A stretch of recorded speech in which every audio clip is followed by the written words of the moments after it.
چونکہ وفات کا وقت اللہ کے نبی کا قریب آ گیا، اس میں اس کی اطلاع تھی، اور چونکہ محنت کا ایک نمونہ کہ یہ جو محنت کرتے کرتے کرتے کرتے یہ جو لوگ جوب در جوب اسلام میں داخل ہونے لگے تو اس کی ابتدا کہاں سے ہوئے؟ ایسے ہی لوگ تو جوب در جوب اسلام میں داخل نہیں ہوئے۔ یہ جو فتح مکہ آیا اور مکہ کے فتح ہونے کے بعد 200 کا قافلہ، 300 کا قافلہ، یمن سے 700 کا قافلہ، تو یہ تو انتہا ہے۔ ابتدا کیسی ہوئی اللہ کے نبی کی؟ تو اب اگلی صورت میں اللہ نے ابتدا بتائی کہ جب اللہ کے نبی پہ آیت نازل ہوئی وَأَنذِرْ عَشِيرَتَكَ الْأَقْرَبِينَ، اور جب آیت نازل ہوئی فَاصْدَعْ بِمَا تُؤْمَرُ وَأَعْرِضْ عَنِ الْمُشْرِكِينَ، اے نبی جی آپ کھلم کھلا دعوت دیجئے، اس لیے سب سے پہلے اپنے قریبی رشتہ داروں کو جمع کر کے ان کو ایک جگہ بلا کر جوڑ کر کے اب انہیں اللہ سے ڈرائیے۔ جب یہ آیت نازل ہوئی تو سب سے پہلے اللہ کے نبی گوئے صفا پر چڑھے، یا بنی فار، یا بنی عبد المطلب، یا معاشرۃ قریش، آؤ میرے قریبی خاندان والے، سب سے سب جمع ہوئے۔ پچھلی صورت میں انتہا بتائی اور اس صورت میں کام کی ابتدا بتائی کہ یہ انتہا میں جو کامیابی ملتی وہ ابتدا کی قربانیوں سے ملتی ہے۔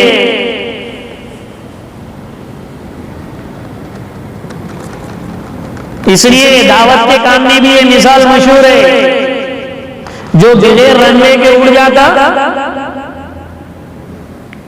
اس کو بعد میں رنوے پہ آنے کے، جس پلین کو رنوے ہی نہ ہو، یعنی کیا مطلب مسجد کا کام ہی نہ ہو، وہ صرف ہوا میں اڑتا ہو، تو پھر اگر وہاں سے چیز ختم ہو جائے تو پھر یہاں مسجد کا بھی نہیں رہتا۔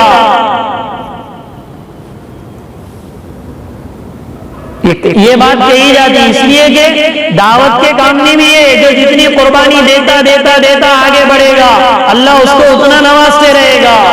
تو ابتدا کی جو قربانی ہے وہ انتہا کی قربانی اس میں بتائی، ابتدا کی قربانی اس میں جو سارے جمع ہوئے، جمع ہونے کے بعد اللہ کے نبی نے ان سے پوچھا اگر میں آپ کو اطلاع دوں کہ یہ اس پہاڑی کے پیچھے ایک غنیم ہے، ایک دشمن کا لشکر ہے، وہ آ کر تم پر حملہ کرنے والا ہے، تو کیا تم میری اس بات پہ تصدیق کرو گے؟ سب نے ایک زبان ہو کر کہا ما جربناک الا صادقا،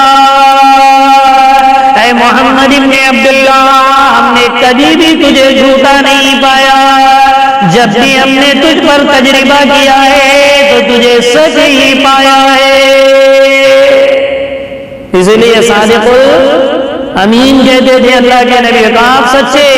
تب اللہ کے نبی نے فرمایا اس دنیا کے بعد ایک دوسری دنیا آنے والی ہے، اگر تم نے لا الہ الا اللہ محمد رسول اللہ نہیں پڑھا تو آگے آنے والے ایک دن سے میں تمہیں ڈراتا ہوں۔ جیسی اللہ کے نبی نے یہ بات کہی تو سب سے پہلے آپ کا چچا عبد العزیٰ بن عبد المطلب، عبد العزیٰ بن عبد المطلب جس کا لقب، جس کی کنیت ابو لہب ہے، اس نے کہا تبا لک لہذا جمعتنا یا محمد، اے محمد تیرا ستیاناس ہو جائے، نعوذ باللہ، تو ہلاک ہو جائے، نعوذ باللہ، کیا تو نے ہمیں اس لیے یہاں جمع کیا کہ ایک اللہ کی بات تو ہمیں پہنچائے؟ جیسے ادھر ابو لہب نے اللہ کے نبی کو بد دعائیہ جملہ کہا، اللہ نے سورۃ اللہب کو اتارا، تبت یدا ابی لہب وتب، ابو لہب کے دونوں ہاتھ ہی برباد ہو جائے۔ اس لیے داعی کسی کو جواب نہ دے، وہ جواب نہیں دے گا تو اس کا جواب کون دے گا؟ اللہ دے گا۔ اور اپن جواب دینے کے چکر میں پڑ گئے تو سب ہٹا دیتا بھی اللہ، لگاؤ تم کتنا زور لگاتے جیتنے کا۔ ادھر ابو لہب نے ایسا کہا، ادھر اللہ نے قرآن اتارا، تبت یدا ابی لہب وتب، ابو لہب کے دونوں ہاتھ برباد ہو جائے۔ یہ کیوں کہا دونوں ہاتھ؟ مفسرین نے لکھا ہے کہ نعوذ باللہ وہ دونوں ہاتھ سے اللہ کے نبی کو تکلیف دیتا تھا۔ بعض مفسرین نے فرمایا دونوں ہاتھ سے مراد اس کا مال بھی، اس کا ملک بھی۔ بعض مفسرین نے فرمایا ابو لہب کے دونوں ہاتھ سے مراد ابو لہب کا پورا بدن ہے۔ وہ کیا نعوذ باللہ بد دعا کرتا اللہ کے نبی کے بارے میں، اللہ خود اس کے لیے بد دعا یہ جملہ اتار رہا ہے۔ اور فرمایا وَتَبْ، صرف بد دعا یا جملہ ہی نہیں کہہ رہے اللہ کے وہ برباد ہو گئے، یقینی طور پہ کہہ رہے وہ برباد ہو گیا، دنیا میں بھی ہو گیا اور آخرت میں بھی ہو گیا۔ جب یہ کہا گیا اس کے ارے اس طریقے کا معاملہ ہے تو وہ کہنے لگا ارے نعوذ باللہ محمد اگر کہتا ہے کہ آخرت میں کچھ ہونے جانے والا ہے تو میرا مال ہے، میری اولاد ہے، میری کمائی ہے، میں وہ سب دے کے چھڑا دوں گا۔ اللہ نے دوسرے جملے میں فرمایا ما اغنی عنہ مالہ وما کسب، نہ اس کا مال اس کے کوئی کام آئے گا اور نہ ہی اس کی کمائی کوئی کام آئے گی۔ آخرت میں کیا کام آئے گا؟ مال تھوڑی کام آئے گا، آخرت میں کوئی کمائی تھوڑی کام آئے گی۔ کروڑوں خربوں پتی اگر ہو، اللہ اللہ کا رسول اس کی زندگی میں نہیں ہے تو زیرو ہے۔ ابو لہب کہتا تھا مال سے چھوڑ لوں گا اگر نعوذ باللہ، اگر یہ پہلے تو مانتا نہیں، اور اگر یہ جو محمد کہتا ہے نا آخرت آئے گی پھر اس کے بعد ایک دنیا آنے والی ہے، اگر اس طرح ہو تو میں کچھ پیسے مال لے کر میری اولاد کمائی دے کر چھٹی کر دوں گا۔ اللہ نے فرمایا ما اغنی عنہ مالہ وما کسب، تیری کمائی تیرا مال کوئی کام آنے والا نہیں ہے، سب کے لیے بربادی۔ اور دنیا میں کیا بربادی ہوئی؟ چونکہ بد دعا تھی اللہ کی، یہ اللہ نے بد دعا دی۔ جسے اللہ بد دعا دے وہ کبھی کہیں کا رہ سکتا ہے؟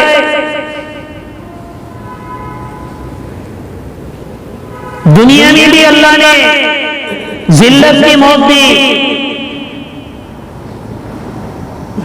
اللہ کے نبی کی دو بیٹیاں اس کے دونوں بیٹوں کے نکاح میں تھی، رخصتی ابھی نہیں ہوئی تھی کہ وہ دونوں سے اس نے کہا نعوذ باللہ محمد کی دونوں بیٹیوں کو طلاق دے، دونوں بیٹیوں کو طلاق ان دونوں نے دی۔ اور پھر اس کا عتبہ نے یہ بھی کہا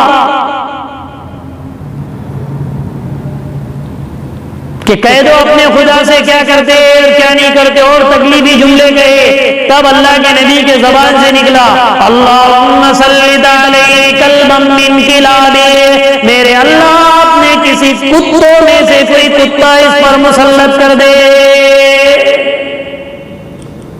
کلب عربی میں کہتے اس جانور کو جس کے نوکیلے دانت ہو، کیا ہو اس کو کیا کہتے عربی میں؟ کلب۔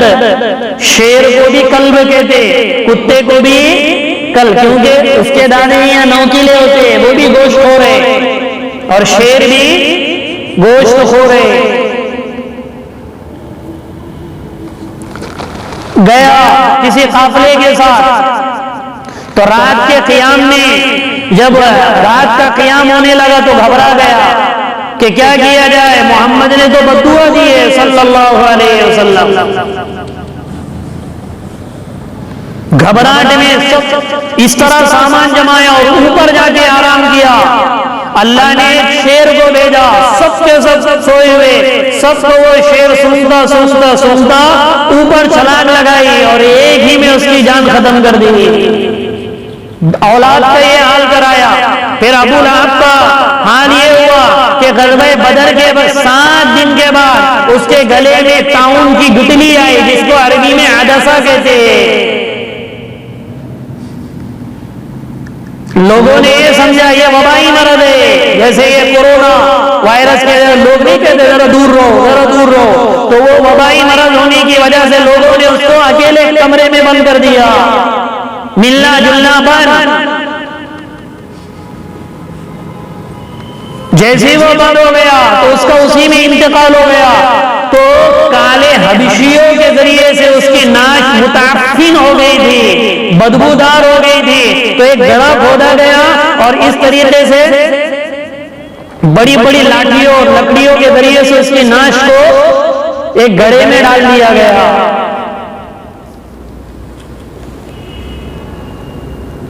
بیوی کا کیا حال ہوا؟ چونکہ بیوی ام جمیل بنت حرب، یہ ابو سفیان کی بہن ہے ام جمیل، جب یہ سورت مبارکہ اتری تبت یدا ابی لہب وتب، تو وہ بھاگتی بھاگتی آئے حرم میں، کہنے لگے این محمد این محمد کرتے کرتے آئے، اللہ کے نبی وہیں پہ تشریف فرما تھے۔ ابو بکر صدیق رضی اللہ تعالیٰ عنہ کو ڈر لگا کہ یا رسول اللہ یہ آپ کے بارے میں ہجو کریں گے، برے جملے کہیں گے۔ اللہ کے نبی نے فرمایا نہیں، اللہ اس سے مجھے پردہ کرا دے گا۔ اللہ کے نبی کھڑے ہوئے، وہ آئی اور پوچھنے لگی این محمد، اللہ نے پردہ ڈال دیا۔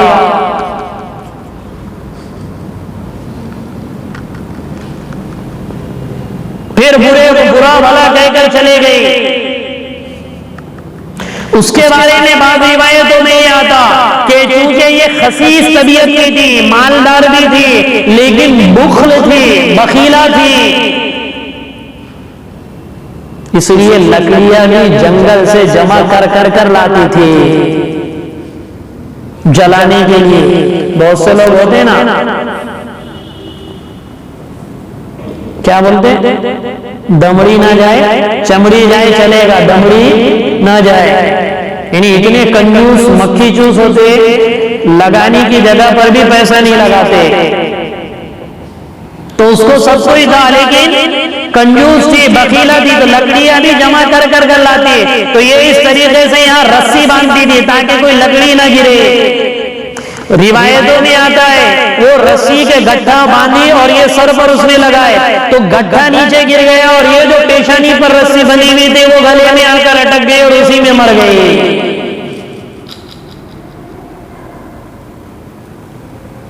اسی کو قرآن میں حمالۃ الحطب کہا، اور بعض روایتوں میں یہ کہ حمالۃ الحطب کا مطلب ہے چغل خور۔ ام جمیل چغلیاں بہت کرتی تھی، جس کی قباحت تو سب کو پتہ ہے، یعنی اس کے پیٹ میں بات نہیں ٹکتی تھی، چغل خور تھی، اس لیے حمالۃ الحطب، عربی میں حمال الحطب اس کو بھی کہتے ہیں جو چغل خور ہوتے، یعنی لکڑیوں کو جمع کرنا آگ جلانے کے لیے، اس لیے اہل عرب چغل خور کو حمالۃ الحطب کہتے، حمال الحطب کہتے، کیونکہ چغل خور بھی دو لوگوں کے درمیان آگ لگاتا ہے۔ اسی لیے اللہ کے نبی نے فرمایا الغیبۃ اشد من الزنا، وقیل یا رسول اللہ، اللہ کے نبی نے فرمایا غیبت یہ زنا سے زیادہ سخت گناہ ہے۔ صحابہ نے عرض کیا یا رسول اللہ یہ کیسے زنا سے زیادہ سخت ہے؟ اللہ کے نبی نے فرمایا ایک آدمی اگر زنا کر دے، اللہ سے معافی مانگ دے، اللہ اس کی توبہ کو قبول کر دیتا ہے، لیکن چغلی کرنے والا اگر کسی کی چغلی کرے تو وہ اس وقت تک معاف نہیں ہوتی جب تک کہ وہ خود معاف نہ کرے۔ پہلی صف میں بیٹھنا آسان ہے، لیکن پہلی صف میں بیٹھ کے دوسری کی غیبت کرنا مشکل ہے، غیبت نہ کرنا مشکل ہے، آرام سے آدمی غیبت کرتا ہے۔ کتنے ایسے واقعات ہیں غیبت پہ،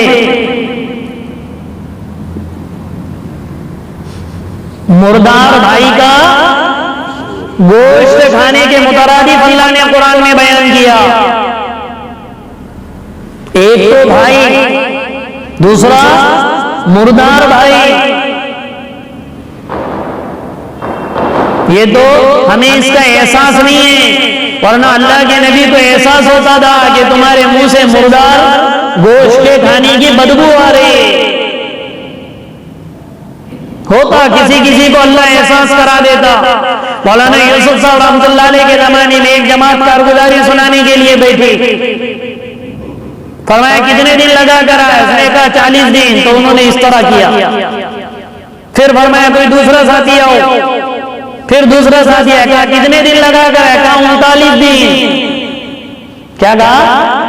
39 دن۔ تو کہا ہاں تم نے سچ کہا، اس نے جھوٹ کہا تھا، اسی لیے اس کے جھوٹ کی بدبو کی وجہ سے میں نے چہرہ اپنا پیچھے کر دیا، اس کے جھوٹ کی بدبو کی وجہ سے میں نے اپنا چہرہ پیچھے کر دیا۔ تو یہ کسی کو نصیب ہوتا ہے۔ تو آدمی چغل عرب میں حمال الحطب اس کو کہتے ہیں جو، تو ام جمیل بھی بڑی چغلیاں کرنے والی تھی، ویسے عورتوں کا مزاج ہوتا، اور اس میں پھر ام جمیل کی خاص صفت تھی۔ تو دنیا میں اس خاندان کا یہ معاملہ کیا اللہ نے، اور آخرت میں سَيَصْلَىٰ نَارًا ذَاتَ لَهَبٍ وَامْرَأَتُهُ حَمَّالَةَ الْحَطَبِ، ان قریب ایسی آگ میں وہ اور اس کی بیوی داخل ہوگی جو شعلے والی ہوگی، لکڑیوں کو چنا کرتی تھی، وہ سب کے سب جہنم میں جلے گئے۔ دنیا میں یہ معاملہ، آخرت میں جہنم۔ اسی لیے قرآن میں عبد العزیٰ نام نہیں لکھا، ابو لہب کہتے چونکہ وہ گورا چٹا تھا شعلے کی طرح،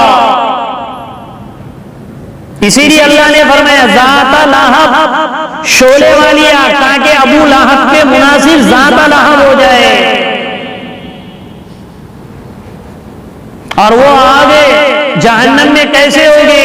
فی جیدہا حبل من مسد،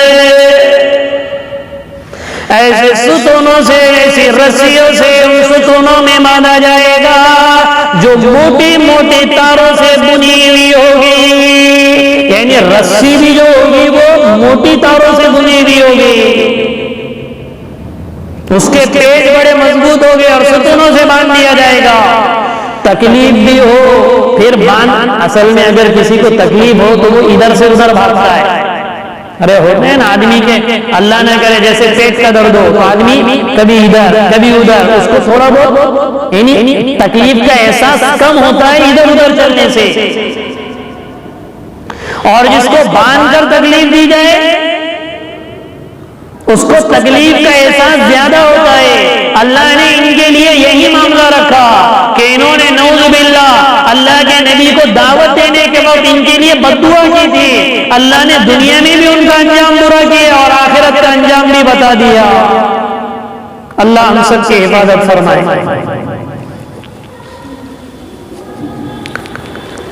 بسم الله الرحمن الرحيم اللهم لك الحمد كله ولك الشكر كله ولك الثناء كله ولك الملك كله ولك الخلق كله وإليك يرجع الأمر كله بيدك الخير كله إنك على كل شيء قدير اللهم صل على سيدنا محمد وبارك وسلم يا حي يا قيوم برحمتك نستغيث أصلح لنا شؤوننا كلها ولا تكلنا إلى أنفسنا طرفة عين اللهم ألهمنا مراشد أمورنا وأعذنا من شرور نفوسنا ومن سيئات أعمالنا اللهم إنا نعوذ بك من الفتن ما ظهر منها وما بطن وصلى الله تعالى على خير خلقه محمد وعلى آله وأصحابه أجمعين